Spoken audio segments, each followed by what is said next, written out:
Saudara-saudara terkasih dalam Tuhan, sekarang saya akan membahas paradoks Allah Tritunggal bagi keselamatan manusia. Paradoks adalah kebenaran yang maha tinggi. Ketika diaplikasikan, dia akan terpolarisasi dalam dua kutub yang saling berlawanan. Tapi apabila kita bisa menarik benang merah di antara keduanya dan mendamaikannya, maka kita akan menemukan arti dari kebenaran itu yang sesungguhnya.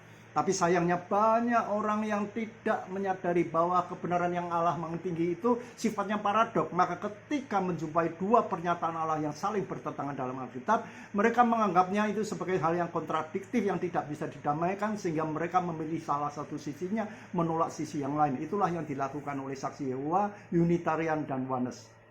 Saksi Yehova dan Unitarian, mereka hanya percaya Allah itu esa ensik, menolak keilahian Yesus. Demikian juga Oneness, percaya bahwa Allah itu esa ensik, sebaliknya menolak kemanusiaan Yesus. Sedangkan Trinitarian bisa menerima keilahian Yesus, juga bisa menerima kemanusiaan Yesus. Walaupun Trinitarian juga percaya bahwa Allah itu esa adanya. Supaya Anda lebih paham lebih jauh tentang arti paradok, maka saya terlebih dahulu akan membahas tentang kasih Allah yang paradok. Allah menyayangi manusia, tapi pada saat yang diperlukan dia akan mendisiplin manusia. Ini sama dengan kasih orang tua terhadap anak-anaknya. Karena anaknya tidak paham tentang paradoknya kasih, maka ketika disayang mengatakan ayah ibu baik, ketika didisiplin mengatakan ayah ibu jahat. Kasih tidak bisa hanya menyayangi saja. Kalau menyayangi saja itu namanya memanjakan. Kasih juga tidak bisa hanya mendisiplin saja. Kalau mendisiplin saja itu namanya otoriter. Kasih harus mencakup keduanya. Kasih yang menyayangi adalah kasih mengayomi, kasih yang mendisiplin adalah kasih yang bertanggung jawab.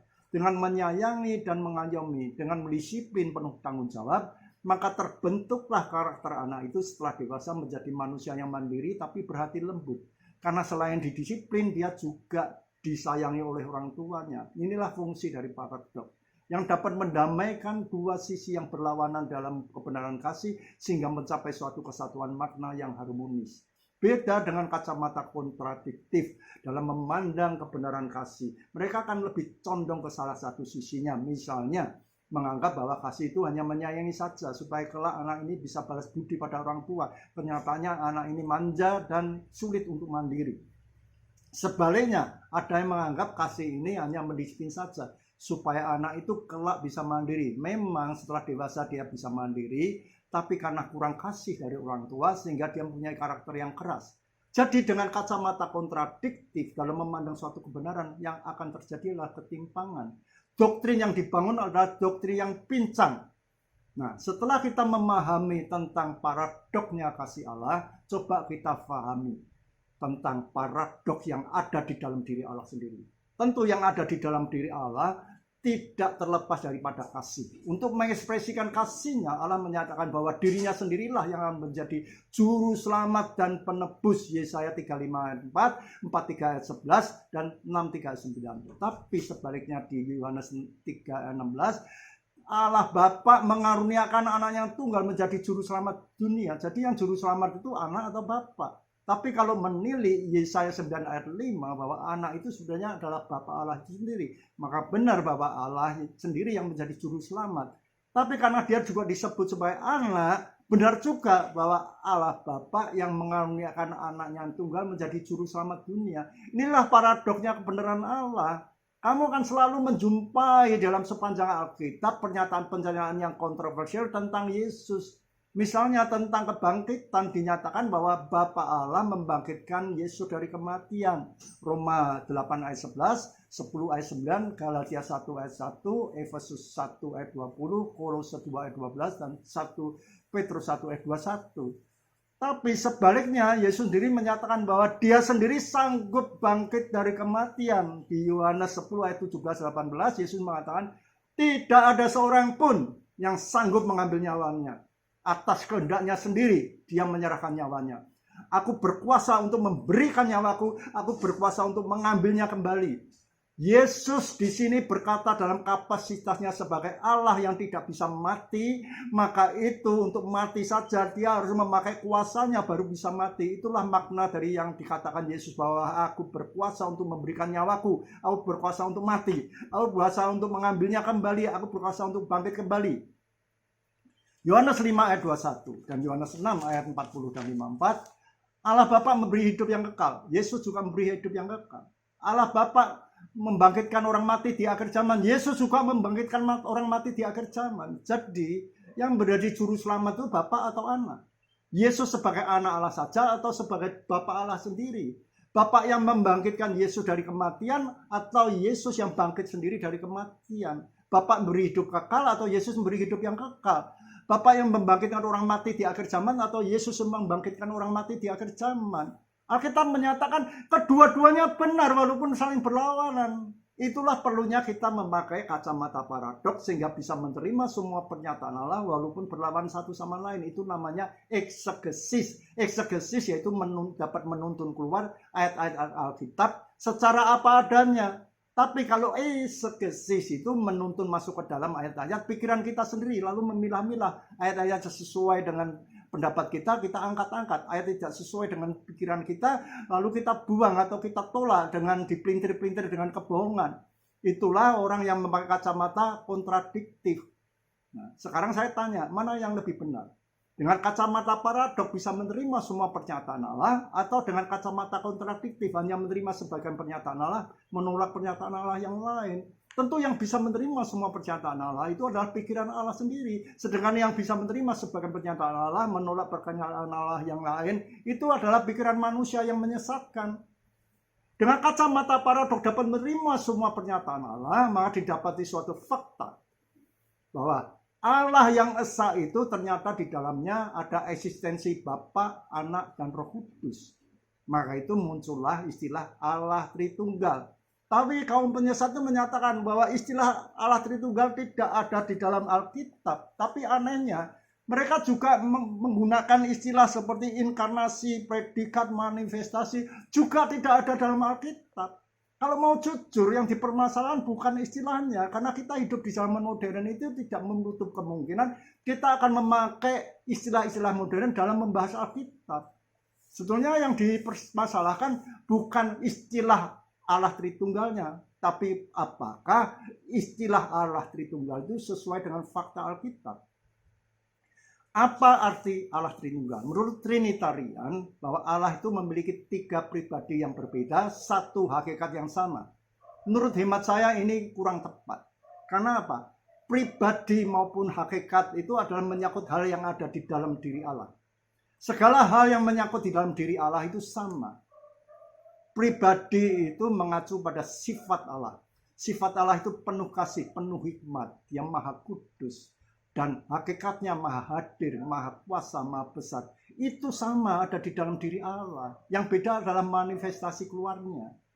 Maka itu Allah Tritunggal harus difahami sebagai Allah. Di dalam keesaannya, dia memiliki satu pribadi dan satu hakikat yang sama.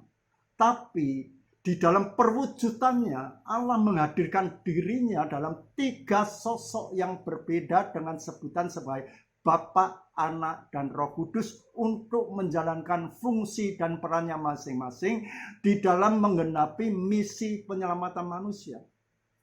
Di dalam menggenapi misi penyelamatan manusia, Yesus memiliki 2 peran yang unik. Dia sebagai Allah, tapi rela mengosongkan diri menjadi anak manusia supaya dia bisa mengorbankan nyawa dan darahnya. Tapi karena dia berperan sebagai Bapa Allah sendiri, maka pengorbanan nyawa dan darahnya itu memiliki kuasa untuk mengampuni dosa manusia, juga untuk menyelamatkan manusia. Kalau Yesus hanya sebagai anak manusia saja, dia tidak mempunyai kuasa seperti itu. Maka dia harus berperan sebagai Bapa Allah juga, sehingga dia mempunyai kuasa untuk menggenapi misi penyelamatan manusia secara sempurna. Kalau kita hendak melihat Yesus secara lebih lengkap, maka kita boleh membaca tentang Filipi 2 ayat 6-11. Di situ disebutkan bahwa Yesus walaupun dalam rupa Allah, dia tidak menganggap kesetaraan dengan Allah itu sebagai milik yang harus dipertahankan. Melainkan ia telah mengosongkan dirinya sendiri dan mengambil rupa seorang hamba dan menjadi sama dengan manusia. Dan dalam keadaan sebagai manusia, ia telah merendahkan diri dan taat sampai mati. Bahkan sampai mati di kayu salib. Oleh sebab itu, Allah sangat meninggikan dia dan mengaruniakan dia nama di atas segala nama. Sehingga di dalam nama Yesus segala lutut bertelut. Baik yang ada di surga, yang ada di atas bumi maupun yang di bawah bumi. Dan segala lidah mengaku bahwa Yesus Kristus adalah Tuhan bagi kemuliaan Bapa. Siapa yang dapat menyangka bahwa Allah sebagai penguasa tertinggi yang diakui sebagai Allah yang mengatasi segala Allah, Daniel 2:47. Tapi pada saat yang ditentukan sendiri, dia mau merendahkan dirinya sendiri menjadi hamba dan manusia. Misi agung Allah ini di dalam Alkitab disebut sebagai rahasia yang didiamkan atau disembunyikan selama berabad-abad. Roma 16 ayat 25, Efesus 3 ayat 9, dan Kolose 1 ayat 26.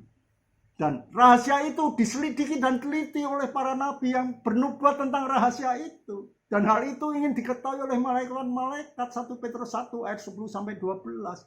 Bukan saja malaikat, bahkan penguasa-penguasa pemerintah di surga, mereka mengetahui berbagai rakam hikmat itu juga dari jemaat. Efesus 3 ayat 10. Jadi berbagai pihak tidak menyangka bahwa Allah yang maha tinggi itu rela merendahkan diri sedemikian rupa. Tapi kalau dipikir-pikir aneh juga. Karena manusia saja tahu untuk mendidik anak secara benar bukan hanya dengan kata-kata, bukan hanya dengan nasihat saja, tapi harus memberi teladan melalui dirinya sendiri. Anehnya, Allah yang menasihat manusia supaya rendah hati, begitu dia memberi teladan melalui dirinya sendiri, dia yang maha tinggi, rela merendahkan diri menjadi hamba dan manusia, itu dianggap aneh dan tidak masuk akal. Padahal dengan menjadi manusia, Yesus tidak menyatakan bahwa Allah yang maha tinggi, maha besar, maha kuasa, kemuliaannya, keagungannya, kesempurnaannya justru terletak pada kerendahan hatinya untuk menjadi hamba dan manusia. Maka itu Yesus yang rendah hati disebut dalam Ibrani 1 ayat 3. Dia adalah cahaya kemuliaan Allah. Gambar wujud Allah yang menopang segala yang ada dengan firman-Nya yang penuh kuasa. Setelah ia selesai mengadakan pensucian dosa, maka dia duduk di sebelah kanan yang maha besar di tempat yang tinggi. Alkitab ada 14 ayat yang menyatakan bahwa Yesus duduk di sebelah kanan tahta Allah. Alkitab ditulis menurut pengertian manusia, bahwa tahta sebelah kanan lebih tinggi dari sebelah kiri. Artinya, Yesus diangkat lebih tinggi dari Bapa. Ini rasanya mustahil. Masa anak yang diutus oleh Bapa ditinggikan lebih tinggi dari Bapa yang mengutusnya? Tapi Alkitab menyatakan bahwa Yesus bukan sebagai anak Allah saja, dia juga sebagai Bapa Allah sendiri. Jadi Yesus itu adalah Allah, sama dengan Bapa. Dalam Allah Tritunggal, Yesus yang ditetapkan untuk mengosongkan diri menjadi hamba dan manusia, untuk menjalankan misi agung Allah. Maka itu Allah mengagungkan Yesus dengan disebut sebagai cahaya kemuliaan Allah. Kemuliaan seorang lebih tinggi dari orang itu. Sekalipun orang itu mati, kemuliaannya akan dikenang sepanjang masa. Oleh sebab itu, kemuliaan Allah juga lebih tinggi dari Allah. Karena Yesus juga disebut sebagai cahaya kemuliaan Allah, maka Yesus ditinggikan lebih tinggi dari Bapa Allah itu sendiri. Yohanes 14 ayat 6. Yesus berkata, "Akulah jalan dan kebenaran dan hidup. Tidak ada seorang pun yang datang kepada Bapa kecuali melalui aku." Berkorban demi kebenaran adalah jalan hidup Yesus. Tidak ada seorang pun yang datang kepada Bapa kecuali memiliki spirit yang sama dengan Yesus. Mengapa orang benar harus berkorban? Bukankah hukum Taurat menjanjikan berkat bagi orang yang melakukan kebenaran? Memang, tapi hukum Taurat itu menjanjikan berkat di bumi, bukan keselamatan di surga. Maka itu, untuk menyelamatkan orang benar, Allah harus merendahkan dia, sehingga dia rela berkorban demi kebenaran seperti apa yang diteladankan oleh Yesus. Bukankah orang berdosa saja yang layak dihukum dan direndahkan? Mengapa orang benar harus direndahkan juga? Orang berdosa harus dihukum dan direndahkan karena mereka memiliki nafsu ego duniawinya yang keras yang perlu ditundukkan dan dibereskan. Tapi tidak tahukah Anda bahwa orang benar juga memiliki konsep ego kesalahan yang keras yang perlu ditundukkan dan dibereskan, tapi mereka tidak menyadarinya sama sekali. Maka itu, ketika Allah meninggikan orang benar pada puncak pendakian spiritualnya, begitu ditebang Allah, mereka marah-marah, mereka protes, mereka mengutuki hari kelahirannya, mereka minta mati, dan ada yang menghujat Allah. Itu bisa kita lihat dalam riwayat para nabinya. Tapi rasanya masih penasaran. Mengapa orang benar harus direndahkan? Layaknya seperti menghukum orang berdosa. Bahkan lebih keras dari itu. Kita perlu melihat fakta sejarah. Perang salib selama berabad-abad. Perang 30 tahun Katolik Protestan yang melibatkan banyak negara. Pembunuhan sadis atas nama agama yang terjadi di Timur Tengah, di Asia Barat, yang hendak diekspor ke Asia Timur, Asia Selatan, bahkan Asia Tenggara termasuk Indonesia. Itu diinisiasi oleh orang beragama yang menyebut dirinya orang benar. Jadi orang benar yang belum dibereskan egonya ketika menyandang kekuasaan besar, dia berubah menjadi monster yang sangat menakutkan. Dan skala kerusakan dan terornya itu lebih mengerikan dari dampak yang ditimbulkan oleh para pendosa, misalnya oleh bajak laut atau oleh para perampok yang sifatnya hanya lokal saja.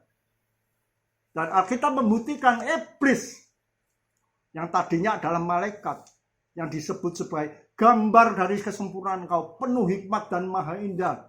Yeskiel 28 ayat 12b, begitu mendapatkan kedudukan tinggi di surga, Yeskiel 28 ayat 14, maka dia tidak bisa menguasai nafsu berkuasanya, ingin menyamai Allah, Yesaya 14 ayat 14, lalu menghasut sepertiga malaikat untuk memberontak pada Allah, Wahyu 12 ayat 4, sehingga terjadi peperangan yang dahsyat di surga.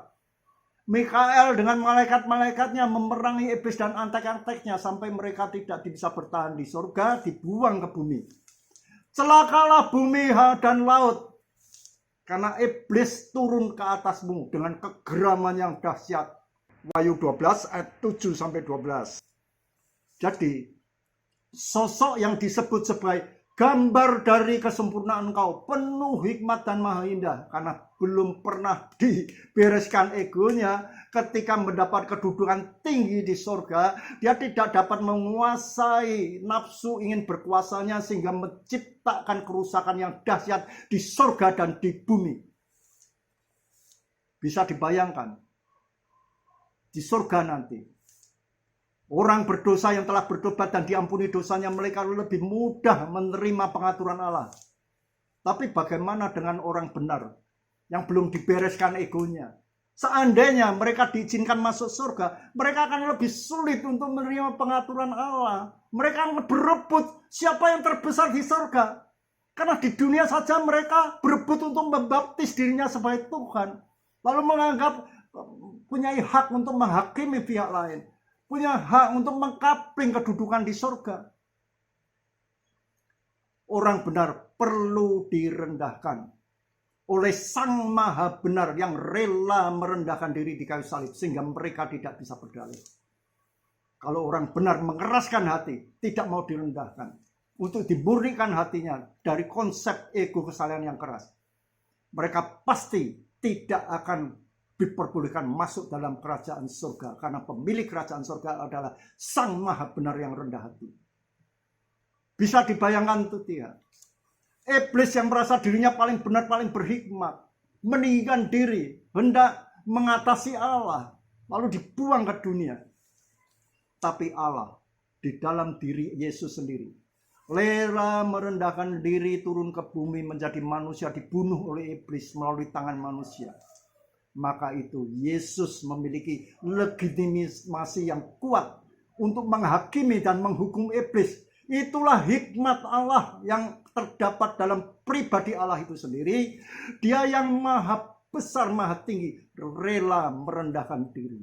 Maka dia punya hak yang mutlak untuk menghakimi iblis yang tinggi hati. Jadi bukan orang berdosa saja yang dihakimi atas dosanya. Orang benar juga dihakimi atas tinggi hatinya dari konsep ego kesalahan yang keras. Coba kita simak. betapa luar biasanya pribadi Allah dalam interaksi ketritunggalannya. Bapa mengasihi dan menyayangi anak, menyerahkan penciptaan alam semesta kepada anak, dan mempercayakan misi penyelamatan manusia yang agung itu pada anak. Anak mengasihi dan menghormati Bapa, rela taat sampai mati di kayu salib. Oleh sebab itu, Allah Bapa sangat meninggikan anak sehingga dia didudukan di sebelah kanan tahtanya untuk selamanya. Ibrani 10:12 ayat 12. Tapi sebaliknya anak, 1 Korintus 15 ayat 24 sampai 28, setelah ia membinasakan segala pemerintahan, kekuasaan dan kekuatan, maka dia rela menaklukkan diri di bawah Bapa yang menaklukkan segala sesuatu di bawah kakinya, supaya Bapa menjadi semua dan di dalam semua. Inilah luar biasanya karakter Bapa dan anak. Mereka berebut untuk apa? Berebut untuk meninggikan pihak lain, berebut untuk merendahkan diri terhadap yang lain. Terus terang mana ada ciptaannya yang memiliki karakter seperti ini? Maka itu para teolog seluruh dunia mereka kebingungan ketika mereka hendak merumuskan hierarki dalam Allah Tritunggal. Mana kedudukan yang lebih tinggi, Bapa atau anak? Karena ternyata Bapa dan anak ini saling berebut untuk meninggikan pihak lain, berebut untuk merendahkan diri terhadap yang lain. Bagaimana hubungan Bapa anak dengan Roh Kudus? Bapa dan anak menghormati Roh Kudus, tidak akan melakukan segala sesuatu kalau tidak melalui kuasa Roh Kudus. Roh Kudus demikian juga. Sebaliknya mengasihi dan menghormati Bapa anak, tidak akan melakukan segala sesuatu kalau tidak atas persetujuan Bapa dan anak. Lihatlah luar biasanya hubungan antara Bapa, anak, dan Roh Kudus. Mereka saling menyayangi dan saling menghormati satu sama lain dalam interaksi ketritunggalannya. Itulah hikmat Allah yang terkandung dalam Allah Tritunggal, merupakan pribadi Allah yang sempurna, spesifik, unik, aksiomatik, tidak ada duanya. Yesus Kristus adalah figur sentral dalam Allah Tritunggal yang menampilkan wajah Allah yang maha tinggi, namun secara paradok dia sangatlah rendah hati. Maka itu, walaupun Yesus sebagai Allah itu sendiri, dia rela merendahkan diri menjadi hamba dan manusia, sehingga wajah Allah di dalam Yesus Kristus yang rendah hati itu menjadi acuan hukum yang berlaku bagi semua ciptaannya. Oleh sebab itu, orang benar yang tinggi hati atas kesalahannya dan orang berdosa yang setelah bertobat kembali sombong atas kebajikannya, mereka pasti akan direndahkan untuk ditundukkan egonya dan dimurnikan hatinya. Itulah hikmat Allah yang diperankan Yesus dalam Allah Tritunggal, supaya di surga kelak dipenuhi oleh suasana damai oleh orang-orang benar yang rendah hati. Nah, peran ganda Yesus sebagai Allah dan manusia yang penuh makna ini dan sangat penting ini berusaha diobok-obok oleh saksi Yehova dan Unitarian yang menyangkal keilahian Yesus, juga oleh Oneness yang menyangkal kemanusiaan Yesus. Maka itu di bawah ini saya perlu menguliti kelicikan mereka yang gemar memelintir-melintir ayat dengan kebohongan, serta hendak meluruskan kebenaran Allah sesuai dengan apa yang ditulis dalam Alkitab.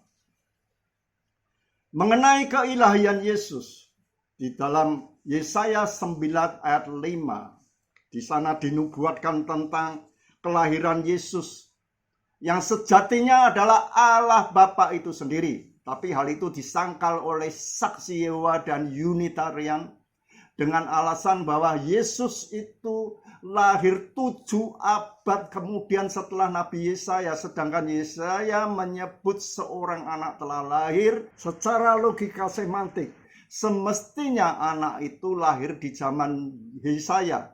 Maka itu lalu mereka mengusung nama Raja Hizkia yang kebetulan artinya adalah Allah yang perkasa. Lalu mereka dengan gegabah menyebut Hizkia itu sebagai Allah yang perkasa.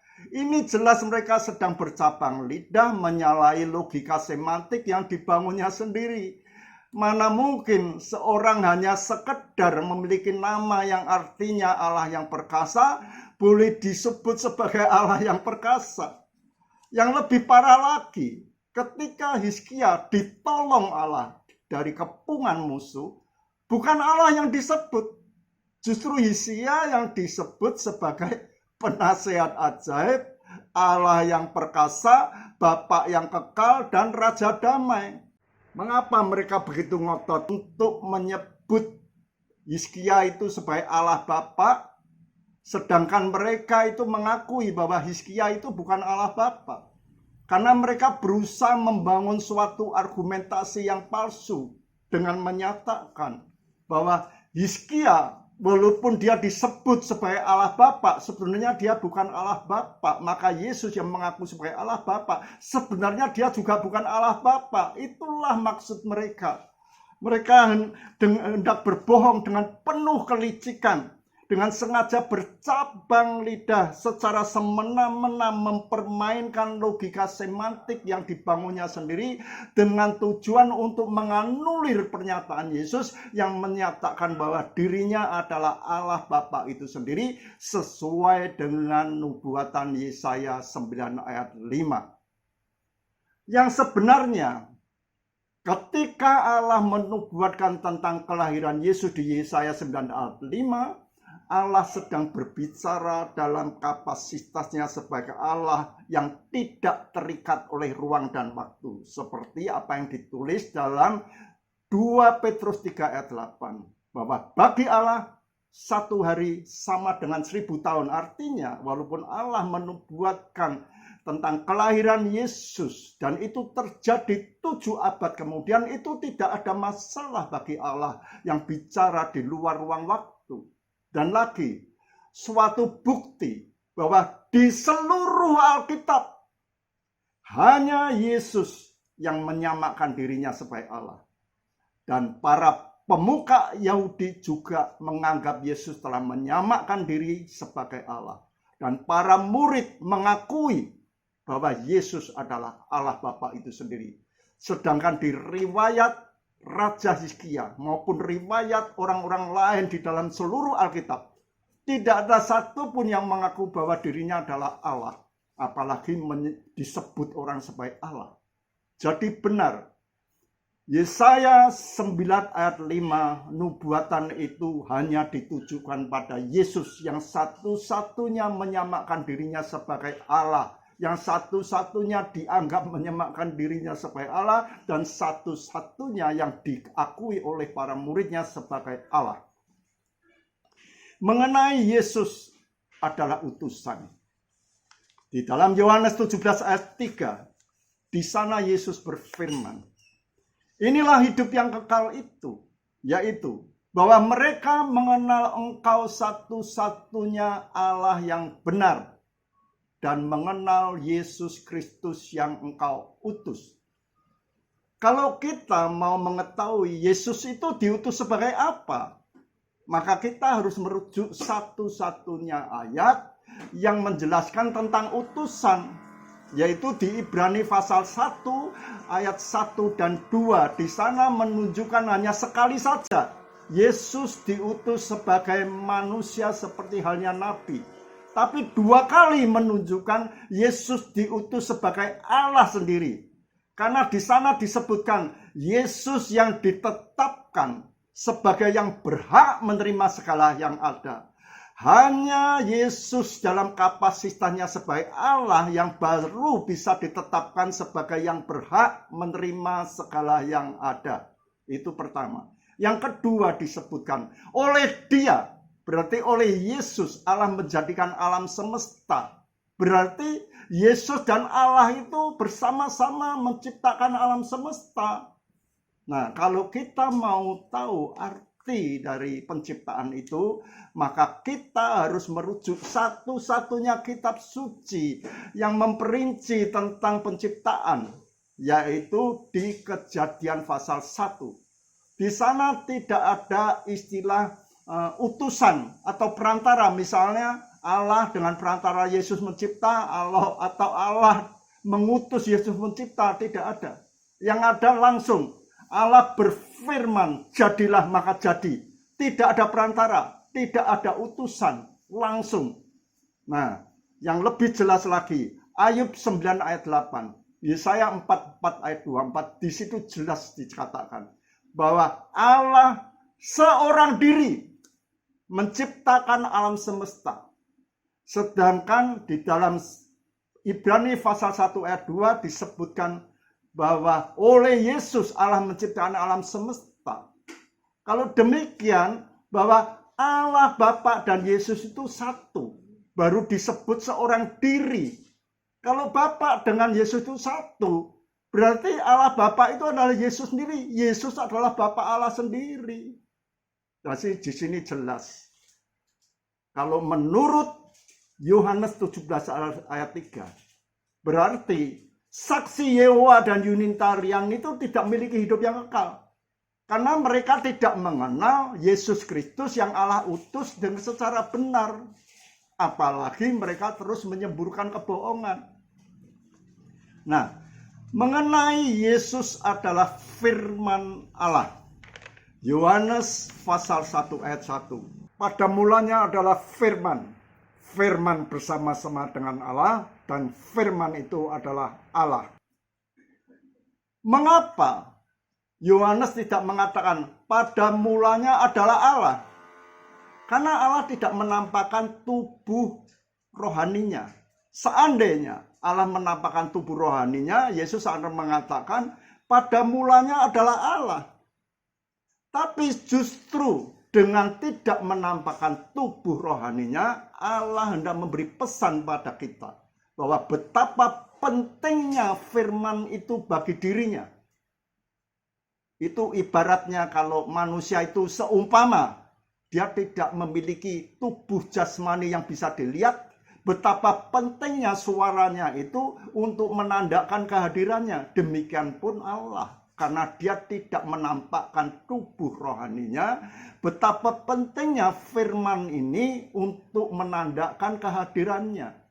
Tapi bagi Allah, firman bukan hanya untuk menandakan kehadirannya, juga untuk menunjukkan kuasanya. Karena firman itu adalah Allah itu sendiri, maka firman itu berkuasa. Nah, seandainya Allah itu bisu, misalnya, tidak bisa berfirman, maka boleh dikata Allah itu nothing, tidak ada apa-apanya. Seperti halnya firman. Kalau tidak Allah berfirman, maka firman juga nothing, tidak ada apa-apanya. Jadi benar apa yang dikatakan Yohanes. Firman bersama-sama dengan Allah dan firman itu adalah Allah. Jadi harus ada kerjasama antara firman dan Allah, barulah Allah bisa menunjukkan jati dirinya sebagai Allah. Kalau tidak ada kebersamaan antara firman dan Allah, Allah tidak bisa menunjukkan jati dirinya sebagai Allah. Jadi firman dan Allah itu tidak terpisahkan. Kalau tidak terpisahkan artinya firman dan Allah itu adalah satu. Kalau firman dan Allah itu satu, benar bahwa firman itu adalah Allah, sebaliknya Allah adalah firman. Kalau kita mengacu pada para malaikat di surga, bagi mereka antara firman dan Allah itu tidak ada bedanya.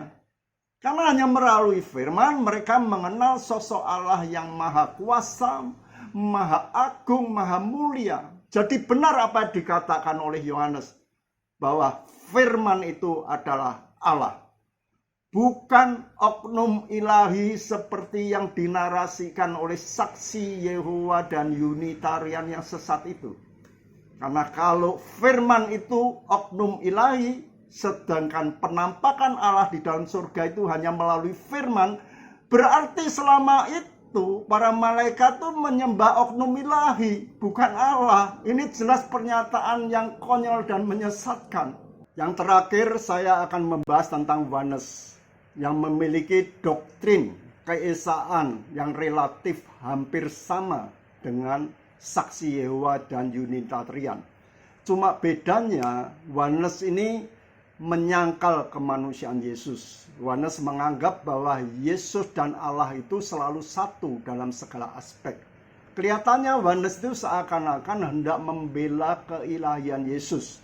Tapi sebenarnya mereka itu hendak mengakomodasi pandangan agama lain yang tidak percaya Allah Tritunggal. Sehingga mereka bisa lebih mudah untuk menggait jiwa-jiwa mereka ke agama Kristen. Jadi mereka itu seakan-akan hendak membantu Allah dalam tanda kutip dalam penginjilan. Tapi dengan hanya percaya bahwa Yesus dan Allah itu selalu satu dalam segala aspek, tidak percaya Yesus dalam momen-momen tertentu dia benar-benar terpisah dengan Allah, maka ini membuat kitab-kitab Injil itu layaknya buku dagelan yang tidak lucu.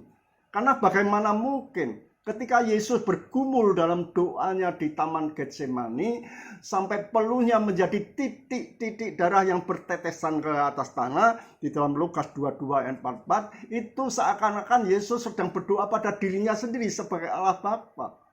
Dan ketika Yesus berseru dengan suara nyaring, Eloi, Eloi lama sabachthani, di dalam Markus 15 ayat 34, itu juga seakan-akan Yesus berseru dengan suara nyaring pada dirinya sendiri sebagai Allah Bapa. Ini benar-benar suatu penistaan pada Yesus, seakan Yesus itu adalah penipu ulung yang pandai bersandiwara. Nah, mirisnya, ketika hal ini ditanyakan pada kaum Yohanes, mereka dengan enteng menjawab, bukankah di dalam Yohanes 16 ayat 25 Yesus berfirman bahwa semuanya itu kukatakan kepadamu dengan kiasan. Ini jelas ngawur. Karena kiasan itu hanya sebatas kata-kata yang mengibaratkan atau membandingkan suatu hal dengan yang lain. Nah, kalau perumpamaan yang dibuat Yesus itu baru bisa dikategorikan sebagai kiasan. Karena Yesus hanya melalui kata-katanya mengkiaskan sesuatu di dalam perumpamaannya. Misalnya perumpamaan tentang anak yang hilang, tentang ilalang di antara gandum, tentang seorang penabur dan lain sebagainya. Tapi peristiwa di Taman Getsemani dan di atas kayu salib itu tidak sekedar kata-kata, tapi melibatkan seluruh keberadaan diri Yesus di dalam emosinya, perasaannya yang benar-benar mengalami depresi yang berat. Kalau hal ini dipaksakan disebut sebagai kiasan, orang mau tidak mau akan menyebutnya sebagai apa? Sebagai sandiwara. Karena sandiwara itu tidak sebatas kata-kata, juga berakting dalam suatu pentas tentang suatu kisah yang hendak memberi pesan tentang sesuatu. Nah, dengan menganggap peristiwa di Taman Getsemani dan di atas kayu salib itu hanya sekedar sebagai kiasan atau sebagai sandiwara, itu implikasinya sangat fatal. Karena kiasan atau sandiwara itu sifatnya hanya ibarat, yaitu simulasi yang bukan sesungguhnya, artinya itu hanya bayang-bayang. Sedangkan Alkitab menyebut bayang-bayang itu hanya dikenakan pada persembahan kurban binatang. Tapi kurban yang dilakoni Yesus adalah kurban yang sesungguhnya yang menyelamatkan. Ibrani 10 ayat 1 sampai 10. Jadi kalau kurban Yesus dianggap sebagai kiasan atau sebagai sandiwara, itu sama saja dengan kurban binatang yang hanya merupakan bayang-bayang yang tidak menyelamatkan. Ini sungguh suatu argumentasi yang serampangan yang tidak bertanggung jawab. Nah, yang benar adalah seperti apa ditulis dalam Ibrani 4 ayat 15, di sana disebutkan bahwa Yesus benar-benar turun ke bumi menjadi manusia yang dapat merasakan kelemahan-kelemahan manusia. Maka itu ketika dalam pergumulan yang berat di Taman Getsemani, sampai-sampai malaikat yang dari langit itu menampakkan diri pada Yesus dan memberi kekuatan pada Yesus. Dan ia sangat ketakutan, semakin sungguh-sungguh berdoa dan peluhnya menjadi titik-titik darah yang bertetesan ke tanah. Lukas 22, 43 dan 44. Apa arti dari malaikat dari langit itu sampai memberi kekuatan pada Yesus? Itu bisa diterangkan dalam Ibrani 2 ayat 7. Bahwa Yesus untuk waktu yang singkat, dia sedikit lebih rendah dari malaikat. Kalau sedikit lebih rendah dari malaikat berarti dia sudah bukan Allah lagi pada momen yang singkat itu.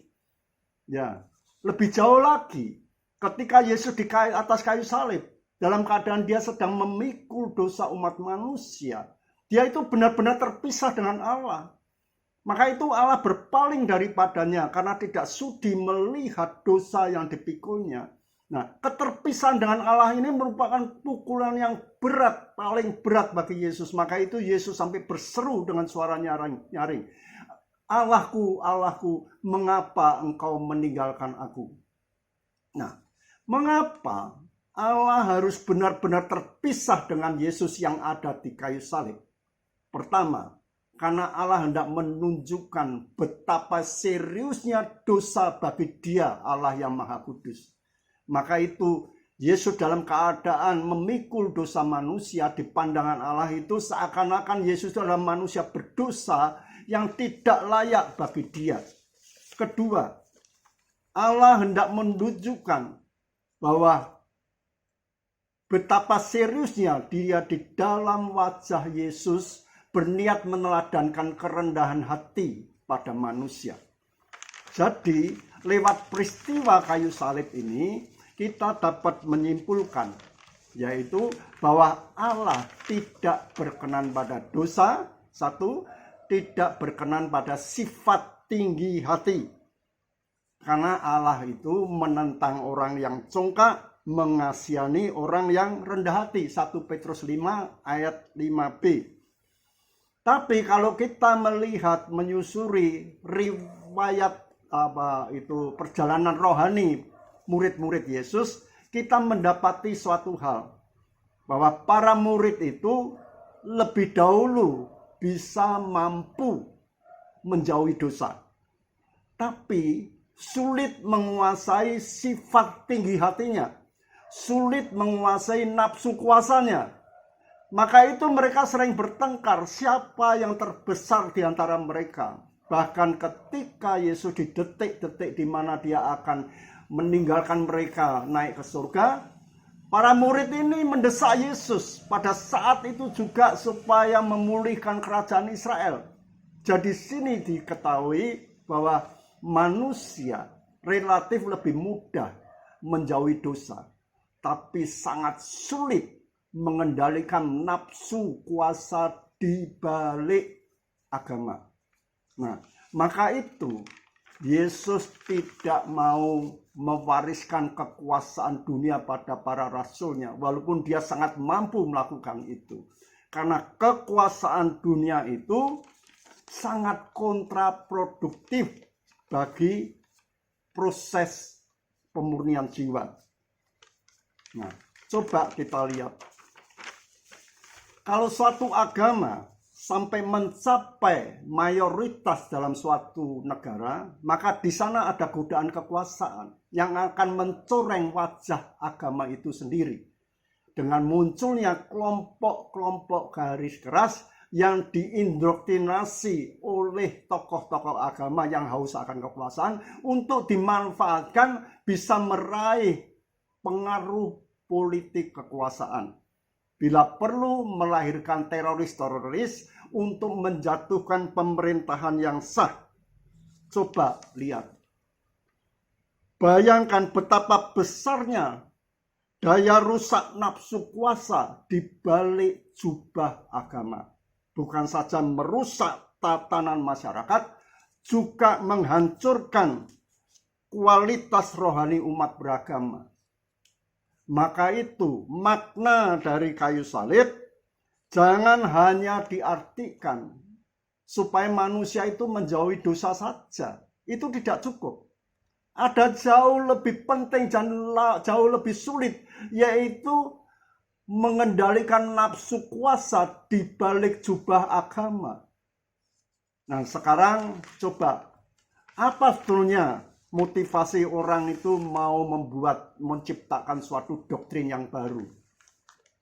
Memang pernah terjadi gerakan reformasi Protestan yang diinisiasi oleh Martin Luther di 1517 yang hendak meluruskan kebenaran Allah yang telah diselewengkan oleh kekuasaan pemerintahan kerajaan Romawi.